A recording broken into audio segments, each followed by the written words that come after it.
it sure is nice to come home at the end of a long day and enjoy a podcast.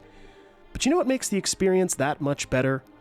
Relaxing with a few puffs of smoke from my McQueen pipe. At McQueenPipes.com, I was able to find the perfect smoking pipe to suit my nerdy, yet dignified sensibilities. I especially love that each pipe is designed and handcrafted by a true artisan, and that all of their pipes are inspired by fantasy books and movies like The Lord of the Rings. Being a bit of a hobbit myself, my pipe is called the Barrel Rider, but they've also got pipes for wizards, rangers, dragon riders, or even goblins. If pipe tobacco isn't your thing, no worries. McQueen Pipes has got you covered with attachments for vaping or even cannabis. Head on over to McQueenPipes.com and use the code BIOGRAPHERS at checkout to receive 15% off of your entire order. Go ahead, treat your nerdy heart to something you'll cherish and enjoy your podcast listening experience in style with a McQueen pipe. That's Mac like mac and cheese and Queen like the band. McQueenPipes.com and use the code BIOGRAPHERS at checkout for a 15% discount on your whole order. Cheers, everyone, and happy podcasting.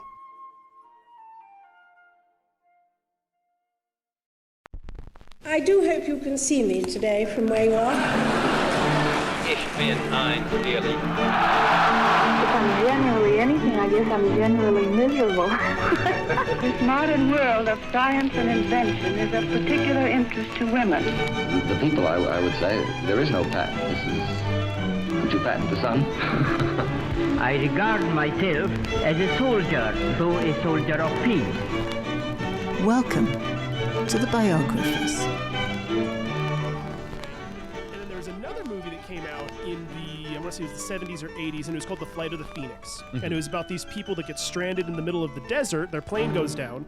So this one of the people in the group basically is like, oh, well, I, have some engineering background, and they basically are able to piecemeal together this airplane out of the wreckage of the other airplane. Oh, that's cool. Badass. It's super good. That's cool. And so that's kind of what, but it's like a race against time because there's these bandits that are after them, and it's awesome. Yeah. So that's like that's what Chicken Run is. It's a combination of those two where they're trying to build a plane to get them out instead of tunneling. Yes. But Watership Down it's about this group of rabbits that like one of them has a premonition that where their field is, where they all live, they all suffocate to death and the fields are covered in blood. Oh my God. And they're like, there's this panic scene where there's this bunny basically saying about how we can't get out. We're all suffocating. The fields are covered in blood. So they all have to flee. Oh. And then they end up getting pursued by this. I mean, I can't even describe the horror of this fat bunny. who I think is basically supposed to be Hitler. Gotcha. Who is like pursuing this other group of like renegade rabbits that are all like, we got to go and create a new colony somewhere else because these guys are trying to exterminate us. This movie is brutal, insane. Dude. It is brutal. And it literally ends with like one of the bunnies getting basically its throat eaten by another bunny. Oh my God. And it's literally in a puddle of blood. Like, and I saw this when I was like 8. That reminds me, my biological father, John, if you're listening to this, I'm still traumatized, would have this comic book that was always at his bedside. And I loved comics as a kid. And it had some really cool, like, it was like this very like sort of Art Deco-y style, black and white with little mice on it. It's called Mouse. And I was like 5 or 6 years old, and I tried to read some of Mouse, and I was like, this is very terrifying. The cats are after them. Yes. So that's kind of like the vibe that I'm getting from. Yeah, I mean, it is one of those weird ones, though, that it's like, as an adult, if you watched Watership Down, you would probably like cry in a good way at it, where you're like, wow, this is amazing. But it's not meant for kids. And I remember my grandma got it and had it at her house for us to watch as kids because she saw the VHS tape cover. There's a bunch of bunnies. She's like, oh, okay, this will be cute for the kids. It's animated. It's bunnies. How bad could it be? And I remember watching it just being like, what is happening right now? That's a nightmare. It was, but weirdly still a good movie. Yeah. Well, hey, everybody. Welcome to The Biographers. I'm Daniel Newman, and with me is Akiva Miola, as always. Hello. And we're about to get going into Mary Shelley part 4 now, right? Yes, Man, part 4. We're moving and grooving. We're cruising. How are you feeling about lengthwise? Are you thinking it'll be 6 parts or 5? I think we can do 5 without it taking anything away, because very happily on Mary's account, the rest of her life tends to go a little bit slower and a little bit smoother after she kind of hits her late 20s. Gotcha. So I think we can do 5. If I surprise you with 6, don't be mad, but I think we can do 5. Sweet. I told you before that if we do 5, then 5 will come out on Dia de los Muertos. Yes. Which is pretty cool. Yeah, I was kind of thinking on the Day of the that, too. Dead, and then it being for Frankenstein. It's pretty cool. It's pretty apt. Yeah, So it would be anyways, great. We'll see if that's able to happen. Well, cool. Before we get going here, a few agenda items to cover as always. First and foremost, if y'all are enjoying the show, we would humbly ask for your support on our Patreon. It's me, patreon.com/thebiographers. And really at this point, it's just thanks and here's a coffee. But I'm going to see if we can try to actually get some rewards for those tiers soon. Maybe either like a sticker pack or something, or maybe the $10 level can get you a hat or something. Maybe a hat or something. Yeah. Maybe if we could even upgrade it to like a $20 a month thing, and then the initial reward is you get a hat, and then I don't know, maybe like a call or for a half hour or something to talk about us, or a suggestion or something like that. I don't know. It would be really it great for Patreon listeners, for office hours, they could send in voice recordings asking questions about either the last season that we did, or if they wanted to ask a question about another historical character, we could just do like a little mini research article. If somebody said, so I heard this story about Alexander Graham Bell, is this true? And then we could be like, maybe, we can do a little bit of research and give a quick answer on somebody's interest. I'd be down for that. Even Charlotte suggested to me,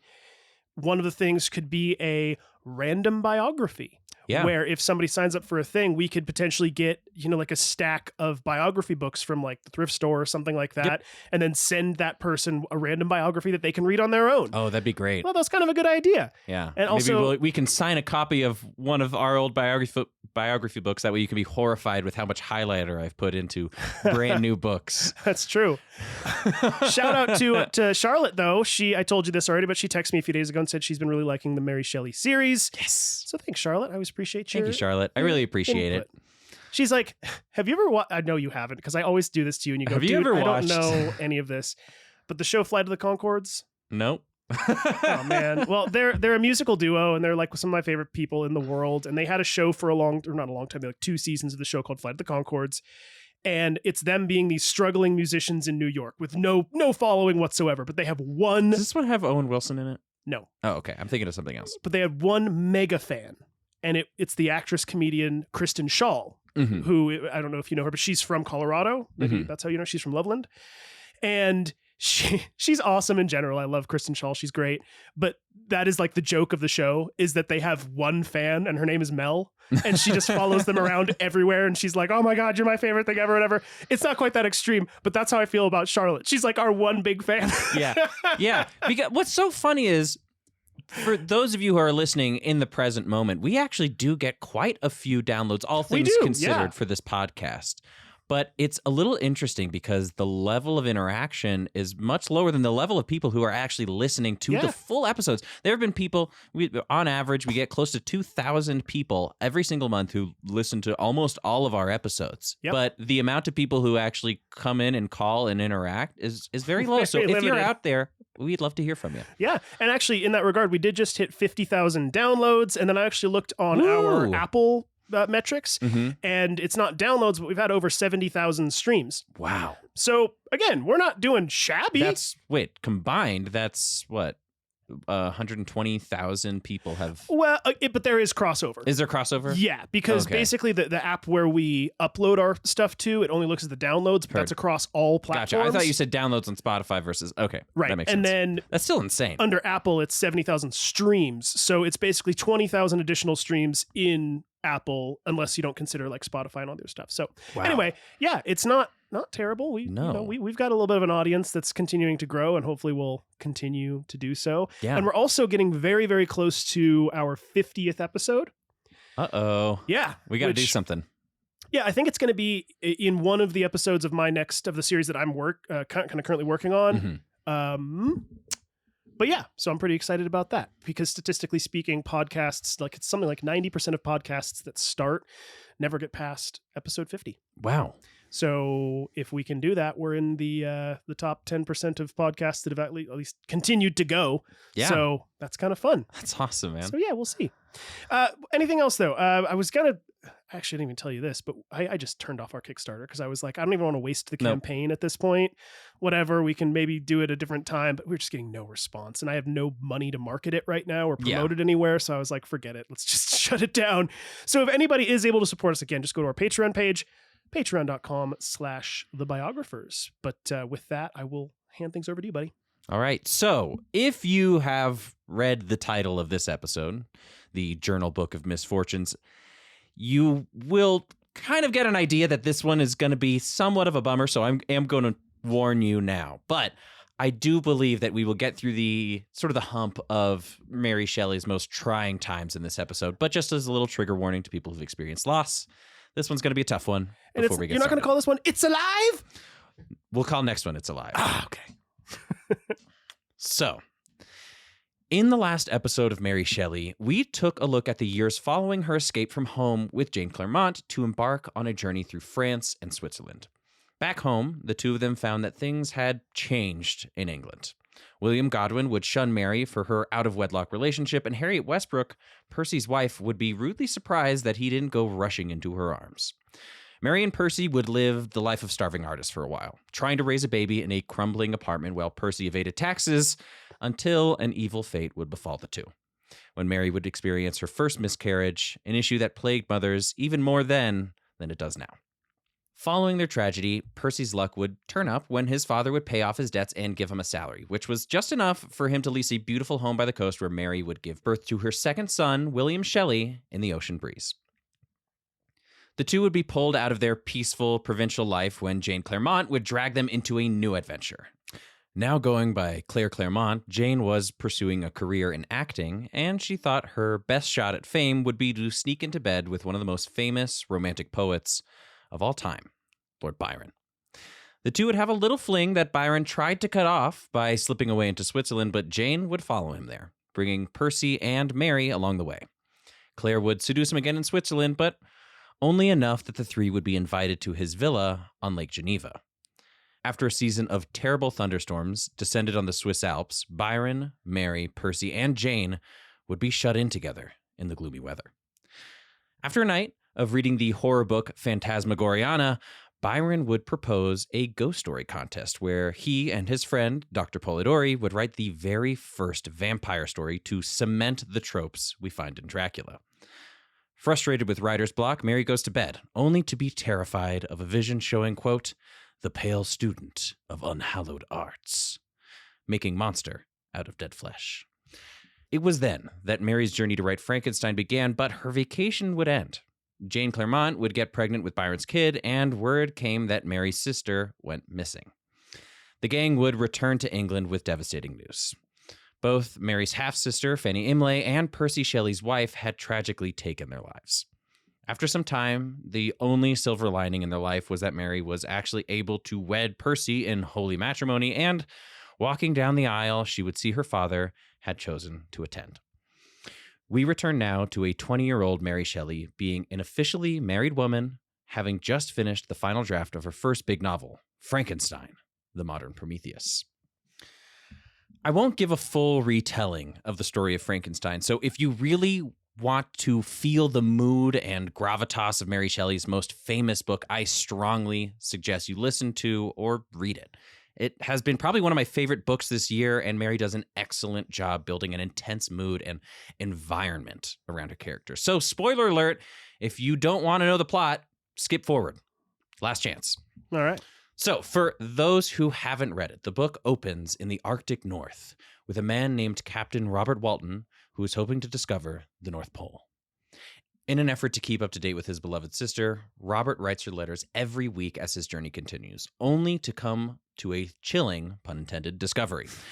As his ship becomes embanked upon a glacier, sailors notice a figure curled up on a chunk of floating ice. Captain Walton writes, quote, his limbs were nearly frozen, and his body dreadfully emaciated. As the figure is slowly brought back to health on board, Walton is shocked to hear the tale of this stranger he found in the most remote place on the planet. The nearly frozen man was named Victor Frankenstein, and when he woke, he would tell Walton about his life filled with abject misery. Originally born in Switzerland, Victor lived in a large estate much like the villa Lord Byron rented. Raised alongside his cousin Elizabeth, Victor was a curious mind who would grow up to become enamored with the occult alchemy, just like Percy Shelley was. But instead of becoming a poet, he was urged by his professors to study evidence-based science instead. It was during his time in Germany that Victor would combine his knowledge of the mystic and the real to pursue a dark, forbidden path of study, the art of revivification. That's a mouthful. Revivification. Revivification. I'm not sure if that came out right on the mic, but you're good. For months on end, Victor would build a laboratory in his apartment, slowly stealing body parts from autopsy rooms and graveyards. He made his creation massive in stature with a handsome face, and during the time he spent building it, he loved his work. On the fateful night that he brought his creature to life, however, the only emotion he felt was terror.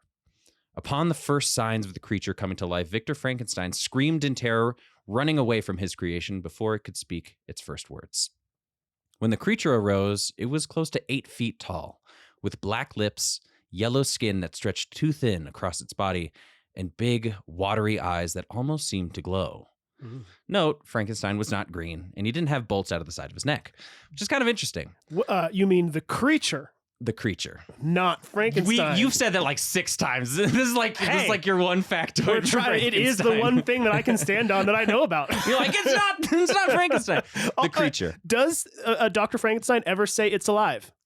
No, he never says it's alive. That is disappointing. No, he never pulls a big lever. You never get to see the contraption that the machine is actually made of. There's no bolt of lightning. There's no bolt of lightning. In fact, there's a specific point where Captain Walton, the guy who saves him in the Arctic, asks him in his story, like, how did you do it? And he was like, I'm not going to tell you. I don't want you to know how to make it. So it's actually a specific point that we don't know how Frankenstein was made. But we can assume, based on what Mary Shelley knew, she would probably have thought the same thing that we see in the movies, which is, electricity to shock him to life. But I also feel like it was a clever writer's device where it was like, I'm not going to spend the time to research how the science would actually work, so I could just say, I'm not going to tell you because I don't want you to make the creature. Done. Now I don't have to touch it ever again. Exactly. Yeah. So 8 feet tall, he was supposed to have a handsome face, but his lips turned black. His skin was yellow because it was stretched so thin. It was almost is it jaundice, that when babies' skin turn kind of yellow? Basically, it was Joan Rivers. yeah. Imagine an 8 foot tall Joan Rivers. That's kind of what we're shooting for here. The creature, nearly blind from waking, reached out for its creator, but it was too late, since the master fled without a word. Frankenstein would go mad from the experience, and he would slowly recover from the help of his closest friend, Henry Clerval, who would often soothe him by taking him out into nature, which is a theme we often see in romantic writing at the time. His peace is short-lived when he finds out that his youngest brother, named William, was strangled to death. It took no guess as to who was the cause, and as soon as he heard, he departed immediately to return to Switzerland, only to find out that a beloved family friend was accused of the murder instead. Victor knew that there was no chance that he could convince the Swiss jury that a monster he made out of dead people was the culprit, and Victor would have to watch an innocent young girl be tried and hanged for a murder she never committed. Jeez. Mm-hmm. So he tried to be like, so if I tell you this story, will you even believe me a little bit? And they're like, no, dude. He there was no chance. The kid ended up dying, and he couldn't really admit what happened because he was hoping it would kind of all go away, right? Jeez. In an effort to feel better, Victor takes a solo hike up the icy mountains of Mount Chamonix, where in the night he sees the inhumanly shaped figure approach him. With nowhere to escape, Dr. Frankenstein would have to confront his creation for the very first time. So this is I want to say a year or two after he creates his monster that he actually meets the monster. I'm going to call Dr. Frankenstein a little bit of a bitch. Yeah, a little bit. Instead of killing his creator, the creature forces him to sit down and hear his tale to better understand him. The story then switches from Victor's perspective to the creature's, where he tells Dr. Frankenstein of what he's experienced. The creature said that he was born to no mother and father, with no one to teach him how to build a fire or eat food. His first months were spent eating nuts and berries in the wood in a wretched state of ignorance where he couldn't even speak. After wandering through nature, the creature comes upon a cottage of French war refugees. He hides on the property, looking through the floorboards at the family. It's here that the creature learns language, understands how to keep himself warm, and gets to see the wonder of civilization. For the first few months hidden here, he would secretly provide the poor refugees with food and firewood as a silent thank you, but it wasn't enough. He wanted to be known. The creature noticed that the oldest resident was blind, so, now knowing how to speak, he committed to introducing himself to the only one who couldn't see his hideous face. It almost worked, until the other cottagers came back by surprise, and the moment they saw him, they beat him to a pulp in terror and disgust. Ooh. After he left, he was assaulted by humans yet again, and this mental torment sent the creature into a spiral of despair and hatred, which resulted in the creature choking Victor's brother to death. The creature told Victor, quote, "I was benevolent and good, but misery made a fiend of me." He's a well-spoken monster. Now, sitting on the mountain with his creator, the creature had only one request: to ask Dr. Frankenstein to make a bride to be with. The Bride of Frankenstein. Mm-hmm. The creature was done with humanity, and all he wanted was to live with someone of his own kind, out in the jungles of South America where no one could hurt him any longer. The creature begged, quote, "Make me happy, and I shall again be virtuous." Frankenstein reluctantly agreed, but as he began to create the bride, panic went through his mind. What if, by making a bride, Victor becomes the doom of all humanity?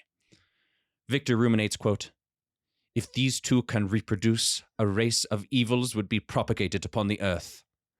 As he questions a greater evil, the creature's bride is nearly complete, but when he arrives to take his companion away, Dr. Frankenstein tears the bride's corpse to pieces. Ugh.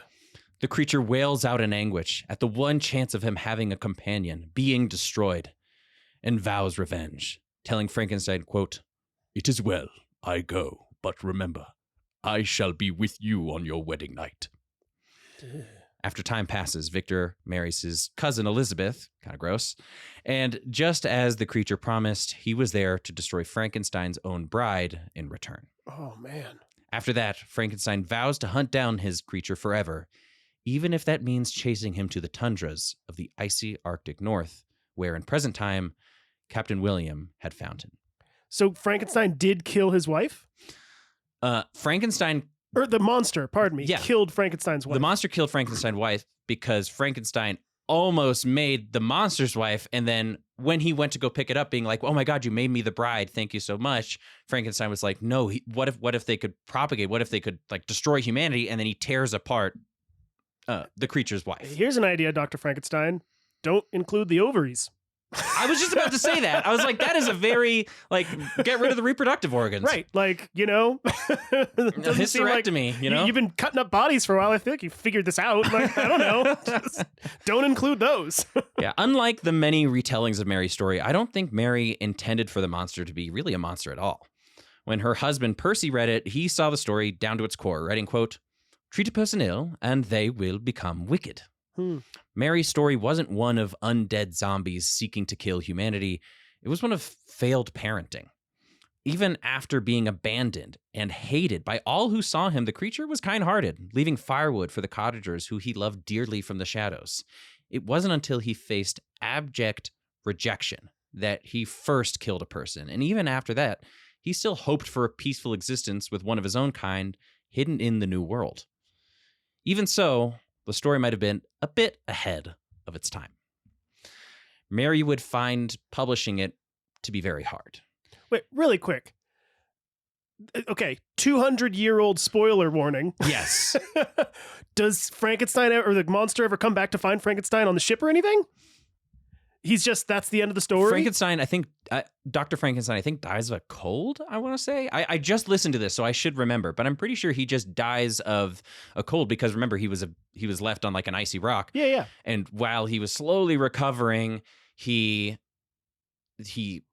told his story to Captain Walton, and Captain Walton wrote him in a series of letters to his sister. And in a way, he also inspired Captain Walton to not go to the North Pole because... Lest he run into the monster? But also it was sort of like you could pursue an end to your own detriment, Okay. It's like, I wanted to create life and I did and I regretted it. So don't pursue an end to your own detriment. Like a lot of the sailors on the boat wanted to turn around, but Captain Walton tried to force them to do so. And it was almost a cautionary tale from Dr. Frankenstein's perspective. But then if you look at the whole book, from its overall perspective, it was really just like a cautionary tale about like poor parenting. Because it's like, on one hand, Dr. Frankenstein felt like he learned his lesson, like don't create, don't play God, right?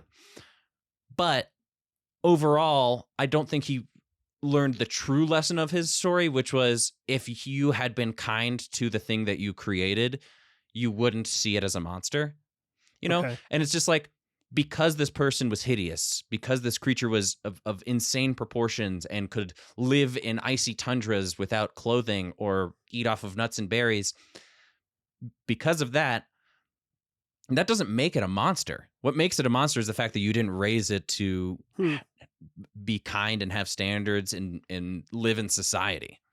Right? So what you're saying is, it really at the core of it, it's a story of nature versus nurture. Yeah, a little bit. Yeah, because like even then, the nature of the creature when he was born was still kind. The creature never harmed anything if he wasn't able to. In fact, from what I understand, I don't think he ever hunted animals. I think he just ate like a vegetarian diet.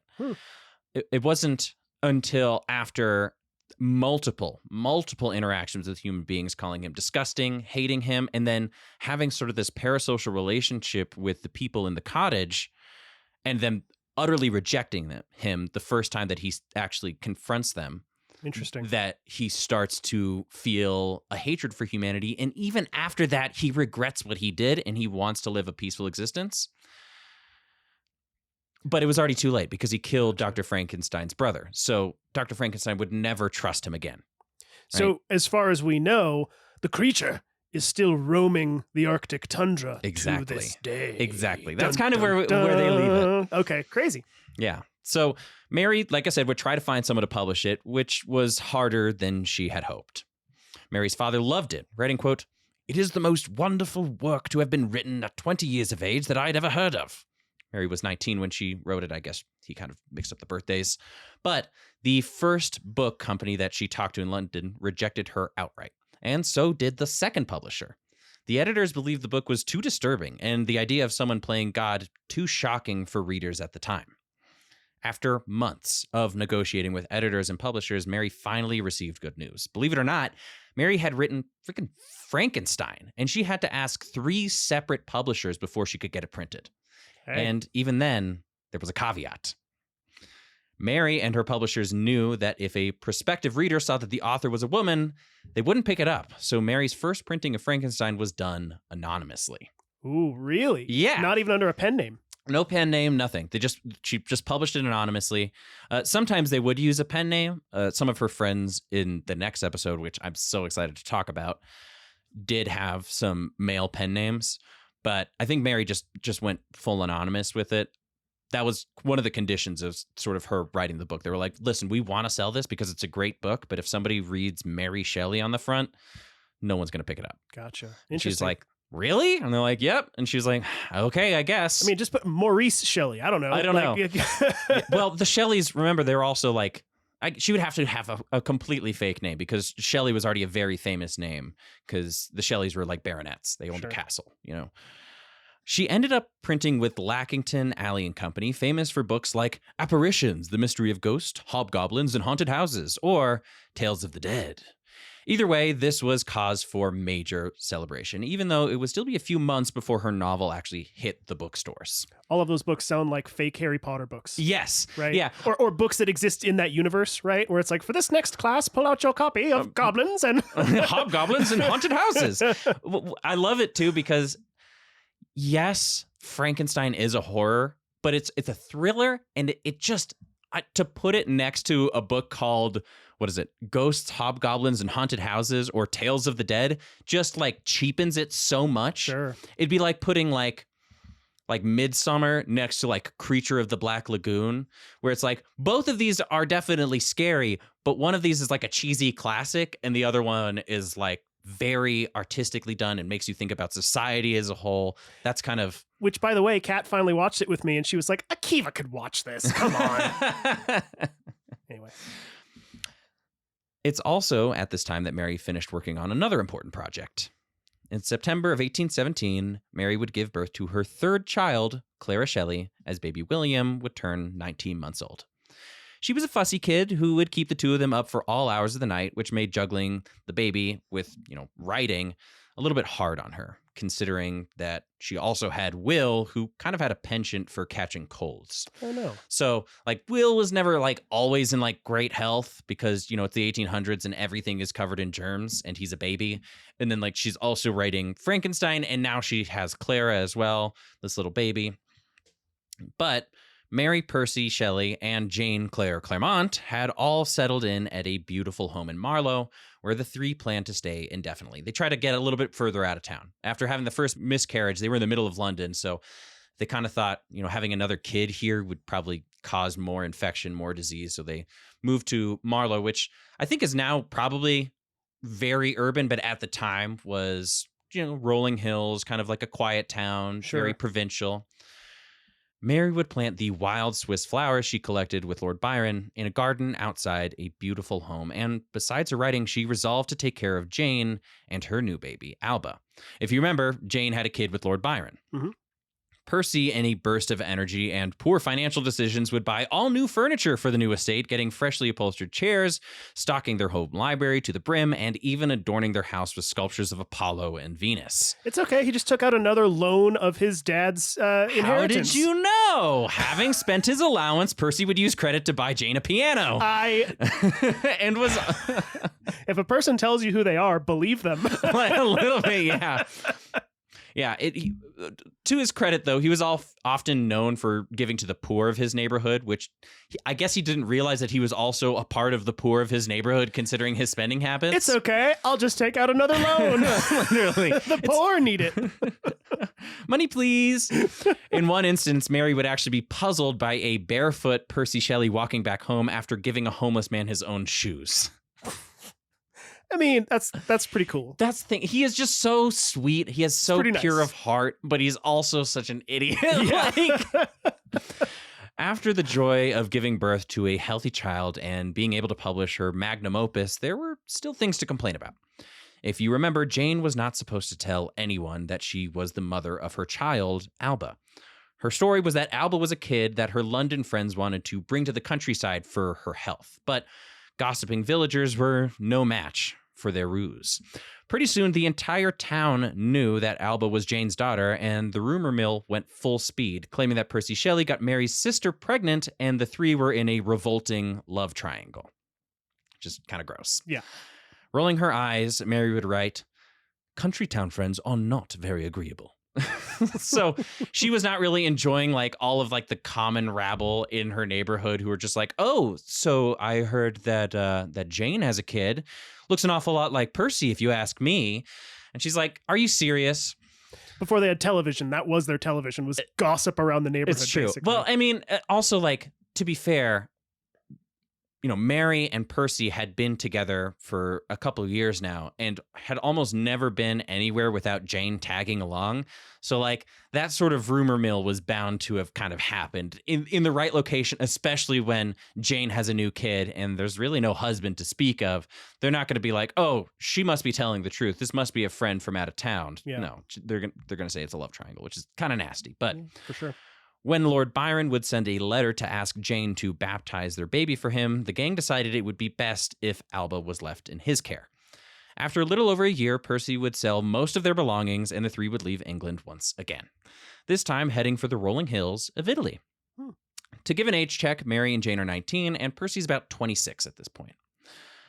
The trio would make their first stop in Milan, where Mary would visit the convent of Santa Maria del Grazie, where Mary Shelley would visit Leonardo da Vinci's The Last Supper. Oh, cool. Yeah, I just thought that was kind of cool. If you listen to the last season on Da Vinci, you'll remember that, following Leonardo's completion of the mural, the painting went through some pretty serious shit. So when Mary would have seen it, the bottom of the painting would have been cut out. It would have been varnished unsuccessfully. Some of the faces would have been painted over, and Napoleon's forces, which just showed up just a couple of years before Mary visited, would scratch out the eyes of the apostles. That's crazy.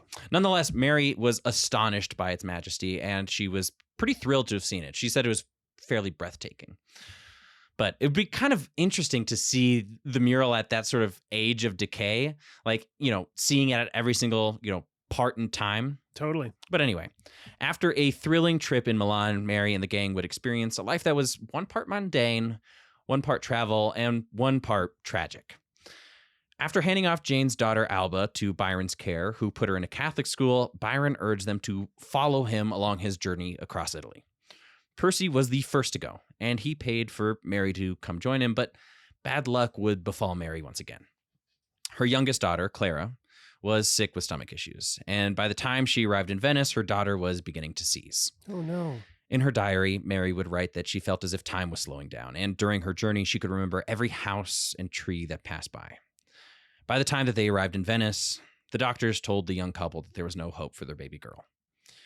Mary Shelley, only a few months old, would pass away in Mary's arms. Shelley wrote, quote, "This is an unexpected stroke, which reduced Mary to a kind of despair."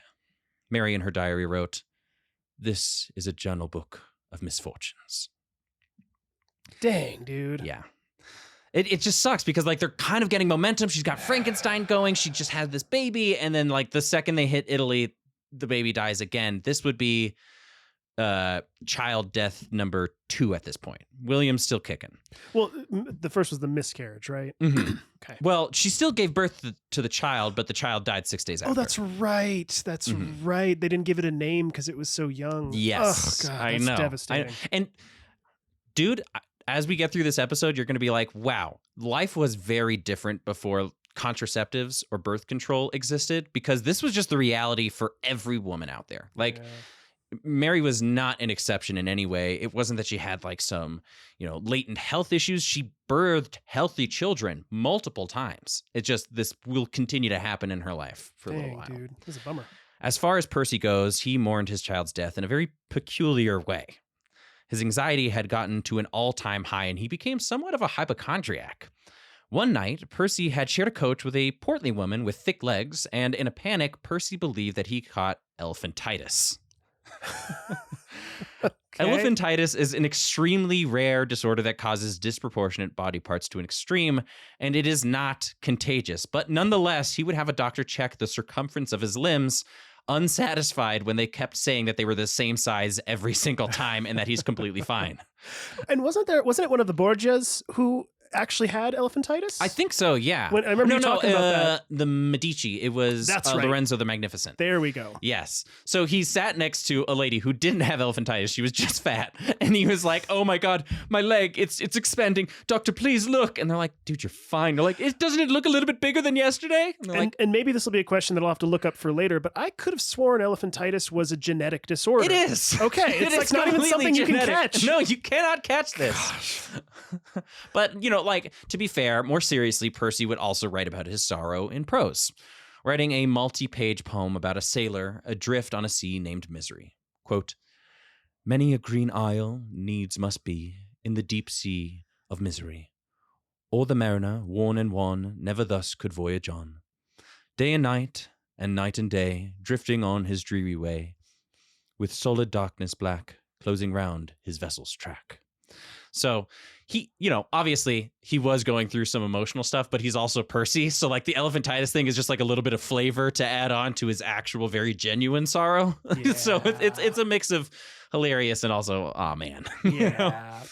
I was going to make fun of the poem, but I was like, nah, that guy's going through a hard time. Yeah. This guy, leave that one be. Yeah.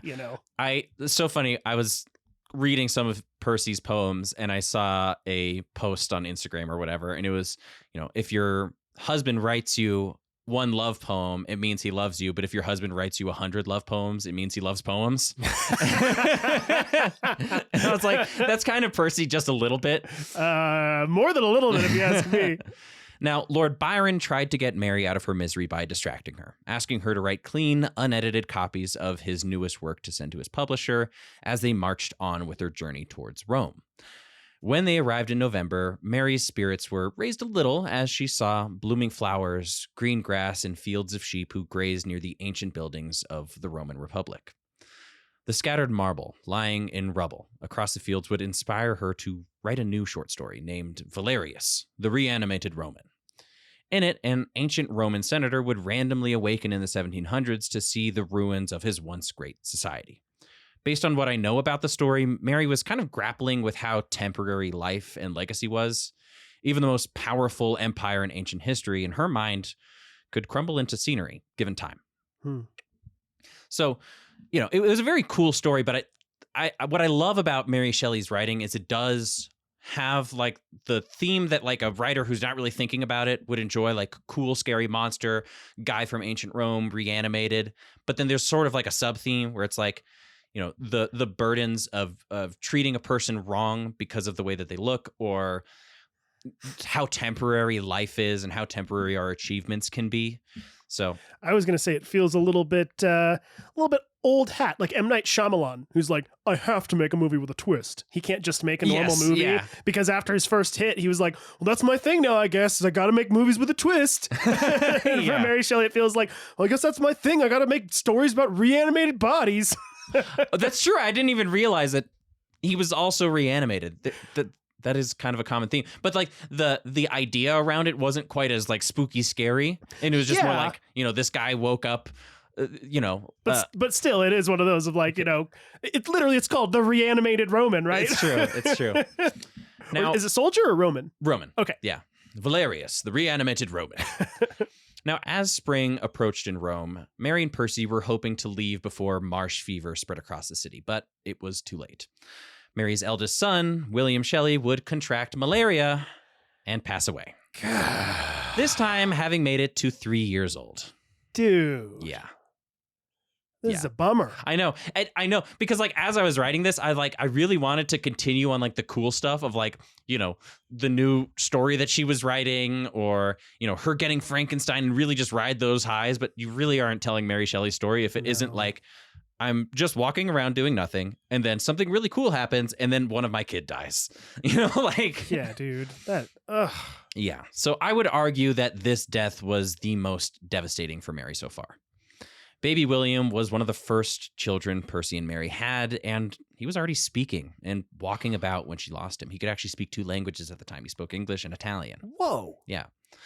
Living in the time that she did, her first losses as a mother were devastating, but at least somewhat anticipated. But for William, however, she was kind of blindsided. He lived fairly long before things kind of went south. Yeah.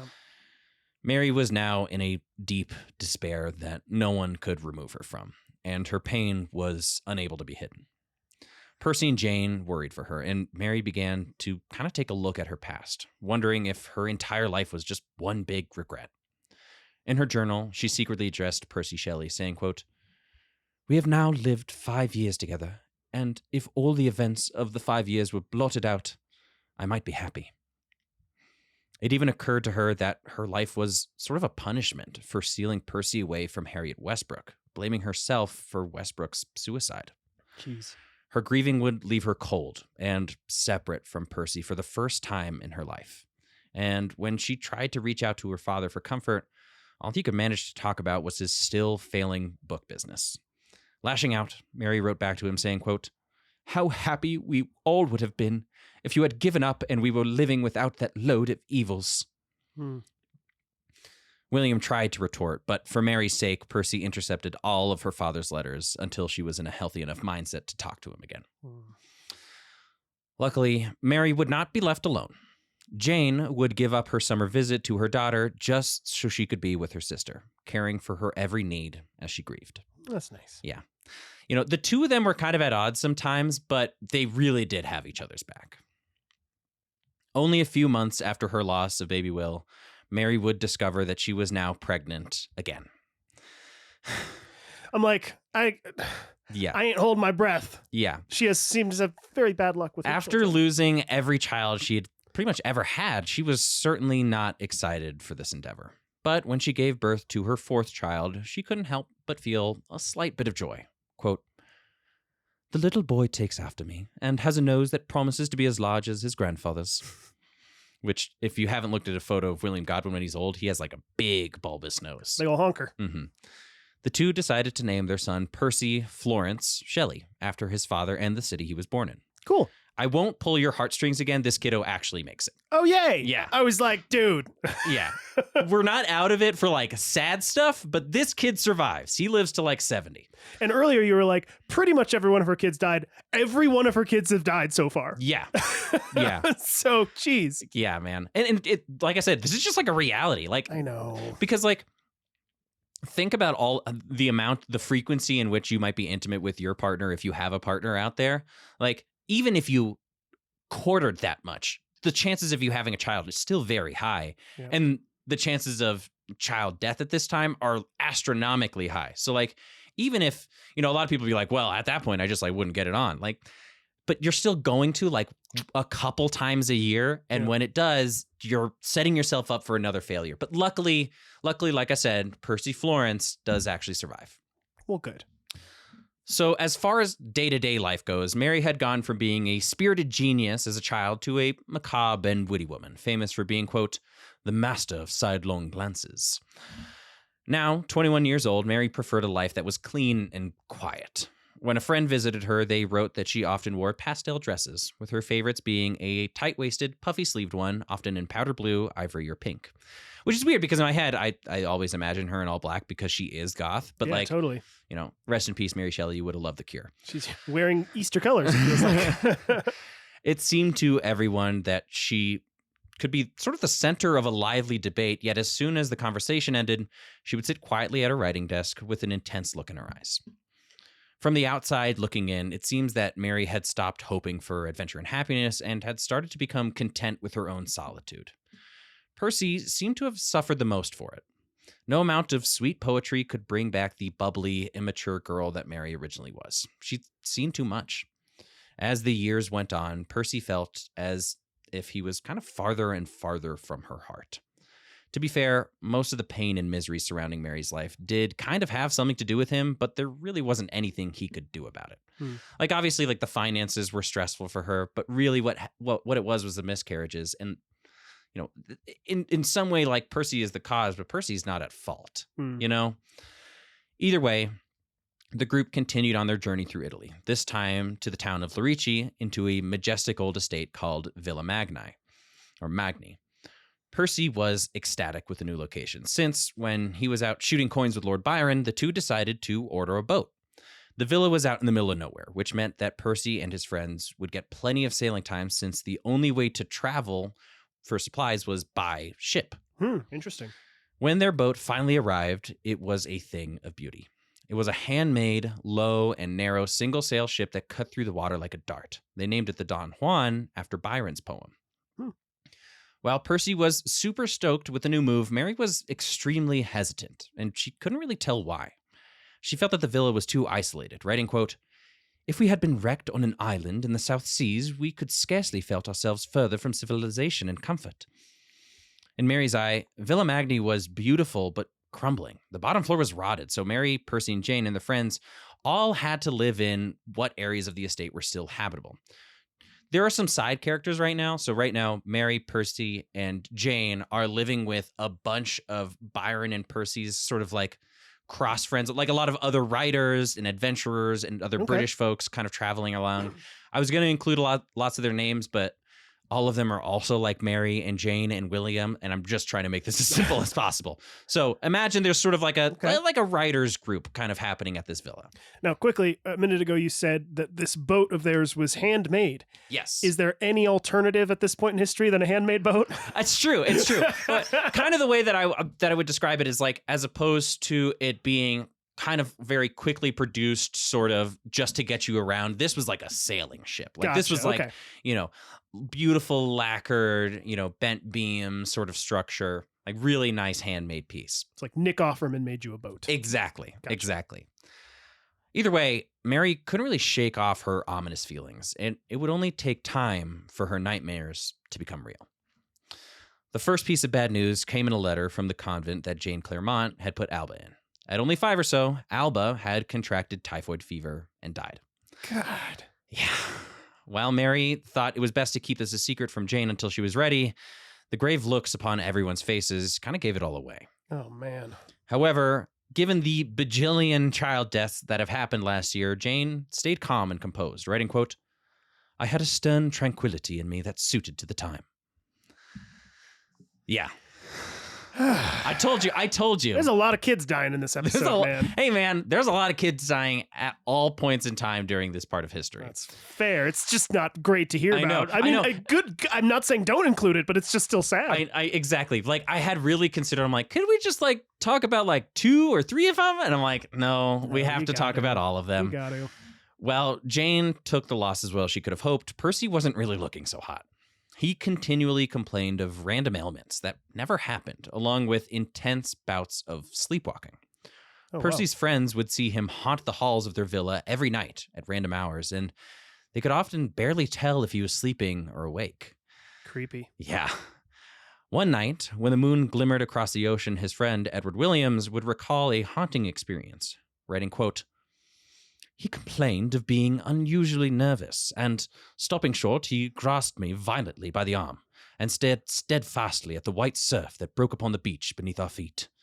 Asking Shelley what was wrong, Percy pointed and said, 'There it is again. There. Out in the water.' Percy alone saw Jane's daughter Alba rising out of the water, smiling and clapping to herself." Oh, that's creepy. Yeah. It's like a Japanese horror movie. Yes. Yeah. And they couldn't tell if he was awake or asleep when all these sort of events occurred. Ugh. As for Mary, her distaste for Villa Magni grew to full-blown panic, begging Percy to move somewhere else. Percy and his friends would still only see her as kind of a cold, unloving wife and kind of ignore her requests. At this point, with this sort of social circle, I feel like everybody saw what was happening on the outside, which was Percy being like, "Hey, sweetie, how are you doing? Do you want to come for a walk with me?" And her being like, "No, just leave me alone." And they're like, "Geez, what's the problem with her? Like, Percy's trying to be so nice and so sweet to you. Like, why are you behaving this way?" When really, as you have listened to, she's experienced a lot. Yeah. And she does kind of have some regrets with her time that she spent with Percy. So, like, maybe it's not necessarily Percy's direct fault, but like she can't help but give a little bit of a cold shoulder to him at this time. But from the outside looking in, all of the friends were like, "Oh, Mary's such a bitch. She's so mean to Percy." There's more going on, you know? Yeah, for sure. In June, Mary would collapse in pain, which everyone thought was all an act to get Percy's attention. In fact, the pain was coming from hemorrhaging from yet another miscarriage. Ugh. And this one was so intense that it threatened to actually take her life. Being out in the middle of nowhere, there was no way a doctor could make it in time. So without professional help, Percy jumped to the rescue, placing Mary in an ice bath to stop her bleeding. If it wasn't for his intervention, Mary probably would have died on the spot. Jeez. So, like I said, the two are cold with one another, but Percy still loves her deeply. You know, there's also, it's kind of sad, but there is some times where he's trying to flirt with one of the other ladies who is sort of attending the villa. Percy is? Mm-hmm. Okay. And I think it's sort of as a way for him to try to remove himself emotionally from all of the distress that the two of them experienced together. Sure. But at the end of the day, when she was in danger, he said, "Fuck the doctors. No one's going to get here in time. I'm just going to handle this," and saved her life from her hemorrhaging. Wow. As a few weeks passed, Mary was only partially recovered when they received a letter from Lord Byron in another town. He urged for Percy and Mary to come visit him in Livorno, some 100 miles away, but Mary would have to sit this one out since she was in no condition to travel. Percy, his friends, and a captain named Daniel Roberts would all set sail on July 1st. It wouldn't be until July 12th, however, that Mary would get a letter from Byron's estate, telling her that Percy left for home on the 8th. The trip should have only taken a day. Oh, no. Still wounded in the villa, Mary Shelley would realize that there was only one reason for him not to have come back so soon. Percy Shelley, one of the most famous poets in England, and Mary's husband, had been lost at sea. Oh, really? Yeah. Shaking and still badly injured, Mary would begin a search for him, holding out hope that he was found safe, maybe in a different port, perhaps to wait out a storm. When the Don Juan had been found washed ashore, that hope was abandoned. Oh, no. They were able to identify all the bodies except Percy's, but later on they found another washed to shore. He was so deteriorated that there were no features that Mary could identify to see if it was really him. Oh, my gosh. The confirmation came when they checked his pocket to find a small book chock full of poetry. Oh, my gosh. Dude, she's getting some 1-2 punches here, man. Yeah. Like, Yeah. gosh. She spent most of her life with this man. 2 kids, a miscarriage, and a husband, and a niece. Mm-hmm. Yeah, and now she has 1 kid that's left out of... So we had the miscarriage that just happened. We had the first miscarriage that she had. We had Clara. So I think she gave birth to 4 or 5 children, and only one of them survived? I thought you said she gave birth because there was the one that lived for like 6 days and didn't have a name. Mm-hmm. Then there was Clara, and then there was William. And I thought those were the 3 that she had given birth to. Yeah, and those 3 died. Those And then 3 she died, had... and then she had 2 miscarriages. Well, no, and she had 1 miscarriage, and then she had Percy Florence, who's still alive. So she has 1 kid left. That's right. And 4 children died. 3 were birthed, 1 was a miscarriage. So 5 kids total, only 1 survivor. That's and crazy. now she gets a letter saying, hey, did Percy get back to the villa okay? He left on the 8th. And she goes, no. And then wounded from the miscarriage that only happened like 4 weeks ago, she pretty much has to like start a search party to find him. And when she does, the only thing that can kind of describe that it's him is his book of poems that he left in his jacket pocket. Yeesh. Which is just, ugh, gosh. Brutal. As per the law of the time, his body was immediately buried in an unmarked grave until Mary could gather all of his friends to burn him on a proper funeral pyre at the ocean. On the day of his cremation, his group of friends would bear witness to Percy's final act of magic. After they lit the firewood that his body lay upon, everyone was shocked to see the flames went 20 feet up into the sky with a dazzling white flame. This could be explained away by the soil that his body was covered in, which was rich with quicklime. What couldn't be explained, however, was what happened after the flames died down. Common to the time, mourners would often take bones or ash to keep in a reliquary at home. So when the body was cool, people gathered to take their mementos. When they did, the crowd was shocked to find, surrounded by ash, Percy's intact heart. A debate came as to who should have it, but ultimately it would be relinquished to Mary Shelley, who would keep it wrapped up delicately in her traveling writing desk for the rest of her life. I'm sorry, that's wicked gross. It is really gross, but also like reading it, it's very poetic, right? Percy, who was just the most bleeding heart, burns in the funeral pyre. The flames are 20 feet high, and all that's left is a perfectly intact heart, despite all of the heat of the flames. You know, that's so poetic, but also like keeping the heart of your husband is wild. It is very like 1980s goth. It is. You know what I mean? It's also so Victorian. It is. The crossover, like the Venn diagram between Victorian and 1980s goth is just a circle. It really, it's like it's pretty 1-to-1. After the funeral, all of the writers, friends, and distant relations felt as if the glue that held their whole lives together had given out. Without Percy's idealistic, romantic ideas, there was just simply no reason to stay together in Italy, and slowly, one by one, they all departed. Even Mary's half-sister, Jane Clairmont, would leave to work for Percy's friend Thomas Jefferson, no relation, in Russia as a governess, of all things. Interesting. Writers back in England would both mourn and scorn him. Some would tout him as a writer with a keen understanding of the feelings of the heart, but most ridiculed him for his scandalous and atheist lifestyle, writing, quote, "Now he knows whether there is God or no." Which is like so shitty. Like, come on, he died. It's also one of those like, now he shall know if there's a God or not. How do you know? Yeah, exactly. Mary, however, mourned silently and privately. As we know, her relationship with her husband was complicated, messy, and dramatic. But when it came to how they felt deep down in their hearts, there was no debate that they were one. She would regret every cold shoulder and mean word she gave to him. And Mary would write, quote, "Those about me have no idea what I suffer, for I talk and I smile as usual." Quietly, in her room, she would read through all of her old letters that told their story together. Quote, "My William, Clara, Alba are all talked of. They lived then, they breathed this air, their voices struck on my sense. Their feet trod earth beside me, and their hands were warm with blood and life when clasped in mine. Where are they all?" Now, Shelley would join Mary in her memories. It was at that moment that she decided that there would never be another love for her again. Quote, "After loving him, I could only love an angel like him. He was the best and least selfish man I ever knew." As the villa slowly became more empty, Mary reflected on her life so far. By only 25, she had run away from home, toured Germany, France, Switzerland, and Italy. She had fallen in love with a young lord and written the most famous horror book of all time.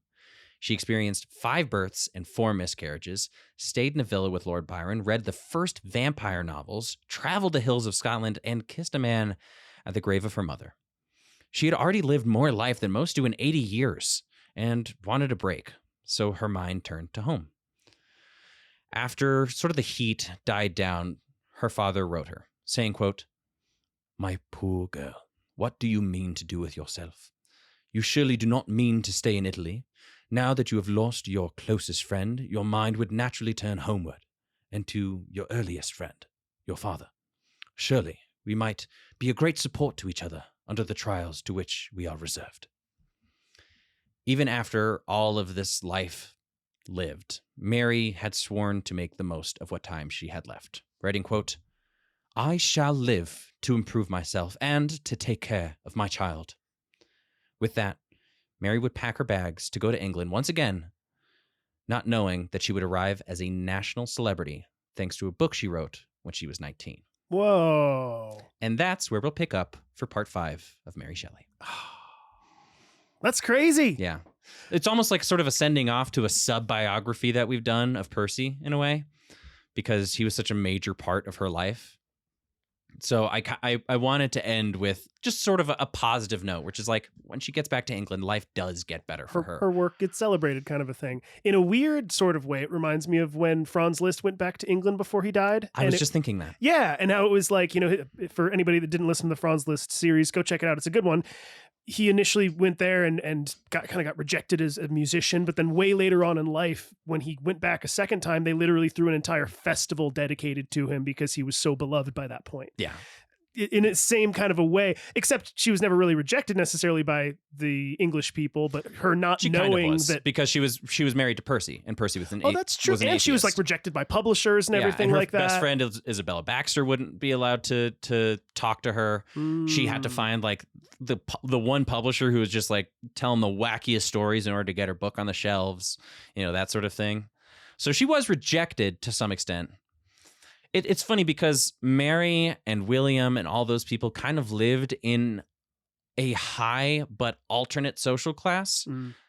Like, I don't think she would be running in the same circles as other people who were in Parliament per se, but her and her family were still esteemed by alternative thinkers. Sure. So in some ways she was rejected, in other ways she wasn't. But it would be really interesting that after all of this loss and all of this grieving, she does end up finally getting to kind of come home as a victor. Yeah, that's cool. It'll be really cool when we get to the next series. I know that this last episode was a bit of a bummer, and I wish I could have found I wish I could have found something that was good in her life at this point, but there was really no way about it. And this is such an important part of Mary's story that we just we have to recognize this. No, and I mean, we've been kind of struggling with this because I feel like you and I are tackling subjects, the one that I'm currently working on and the one that you're on right now, that had, highs in their life, but a lot of lows and a lot of tragedy and a lot of trauma and a lot of these types of things. And we've been kind of, talking to each other outside of recording about how, generally in the past, we've covered relatively positive people. Yeah. Da Vinci's kind of whole life, he had a couple hiccups when he was outed, when he was gay. Sure. And, money problems, wasn't able to finish stuff. But for the most part, it was an upward trajectory. Totally. We can kind of go down the list, right? Like Mabel, it was a pretty fun life, right? Then we go to Ian Fleming, pretty exciting, pretty fun life. Even somebody like Abigail Adams was like, yeah, I mean, there was some tragedy, but there was pretty fun. Jack Daniel, same thing. Leonardo da Vinci, Franz Liszt. Now we're on to Mary Shelley. She's really the first one that's been like, man, even as a young person, you just got punched around with tragedy. Oh my gosh, yeah. Yeah, like the second she was born, her mom died. And then her father tried to like renew her mom's legacy, which then forced them all to be social outcasts, which kind of like cemented them in this one class where they owned a bookstore that was always going out of business because of like Godwin's association with Mary Wollstonecraft. Yep. And like I said, she kind of immediately got put into that sort of social outcast sort of cast in British society. And then Percy was like a tornado in her life. Yeah. It was a tornado. There was just like so much turbulence in her life as a result of him. And something that I also noticed with Abigail Adams and a lot of the besides Mabel Dodge was kind of her, she kind of, beat to her own drum, but a lot of the women that we do for biographies have just this extra added layer to their lives of suffering just as a result of how the social structure was when they were alive. For sure. Because she's, if we removed all of the things about her that were associated with her being a woman, this would be a story a lot closer to Da Vinci. Because if we removed the terror of having a miscarriage or the social conventions even, that she would immediately get shunned because she wanted to be with Percy, who was a married man, that struggle would not have happened to her if she was a man. She wouldn't have ever had to experience the pain of a miscarriage if she was a man. That's true. So like, in a way, Percy Shelley is actually a very good example of what Mary's life would have been like if Mary was a man, because Percy pursued art the same way that Mary did, but he also had about a quarter of the level of tragedies. Of course, he experienced tragedy as a father. Sure. But I think there is a difference there. I do too. Especially because I can imagine that Mary was a little bit more hands-on as a parent than Percy was. Oh my gosh. That's speculation. Almost definitely, if you ask me. Speculation, but I imagine like Mary was taking care of these kids who were like always constantly sick, and Percy was out boating with Lord Byron. But when push come to shove, he was a bleeding heart, and whenever something bad happened, he was there to take care of her. When William and Clara died, he was there to take care of her. But unfortunately, when you do a biography on a woman, it's just, I'm sorry, but it's going to be bad. It's probably going to have more tragedy. It's going to be a little bit sadder. And I also have this just image in my head of Percy Shelley, of, him as a father, of being like, oh, what a funny little thing my child just did. I'll be back in a few hours. I have a poem to write about it. Yeah, that's kind of a little bit. You know what I mean? Like, oh, they made a poopy in their diaper. Hang on, I'm going to write a poem about it. What rhymes with poop? Like, that was sort of his father instinct, But yeah. I get that. There's sort of like the fair weather father sort of situation where it's like, when it's good, I'm going to be here. When it's really bad, I'm going to be here. But like all of the stuff in between, I'm kind of just going to check out. I feel like mostly check out. And that's probably the story of most fathers around that time. I mean, hell, Franz Liszt was a perfect example of that. Just like a basically absent father the entire time. But yeah, Percy Shelley is one of those funny ones where it's like, imagine he was like a kind father and everything like that, but just a very like, oh, that was great. I'm going to go sit under a tree as I write more poetry. He doesn't assume that it's his responsibility, right? Like on a day-to-day basis. This is conjecture. I don't know what their day-to-day lives were, but just based on what I know about Percy, this would be my guess. Yes, I tend to agree with that. Well, cool. I mean, regardless of the tragedy, this was still a very fascinating episode. And I feel like it's given me a lot more actual kind of emotional insight into Mary Shelley. Yeah. Right? So. Yeah. Mary at this point is now, even after Percy's death, there is sort of almost like a release of tension too. Sure. Because like I said, it was complicated. Like she even wrote a couple months before, he died. I feel like my life could have been better if I just blotted out the last 5 years that I spent with you. Yeah.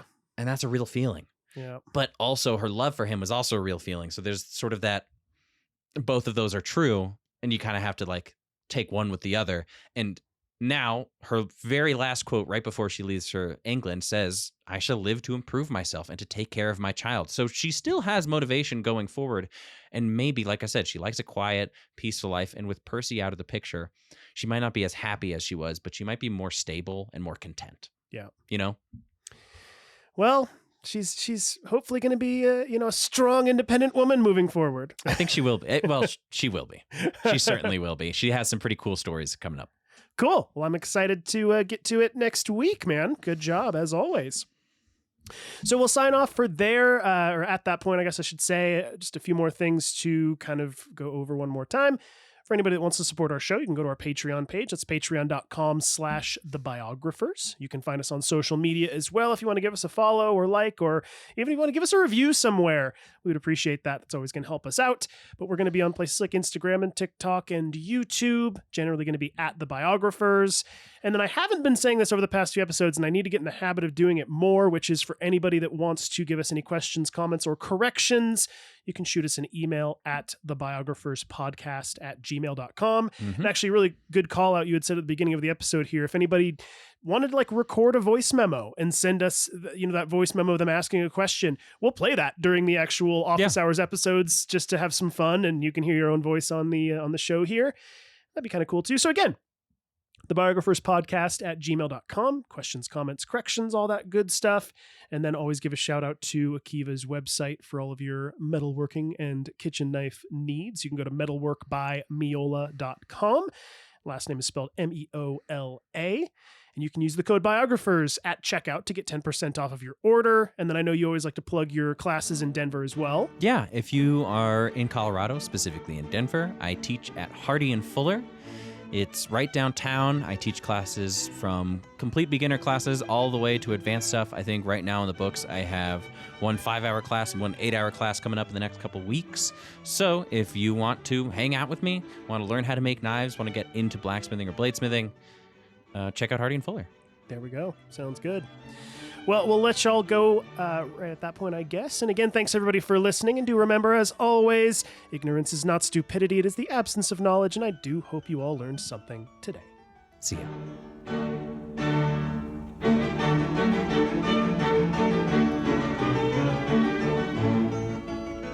You've been listening to The Biographers. For more information, please visit thebiographerspodcast.com.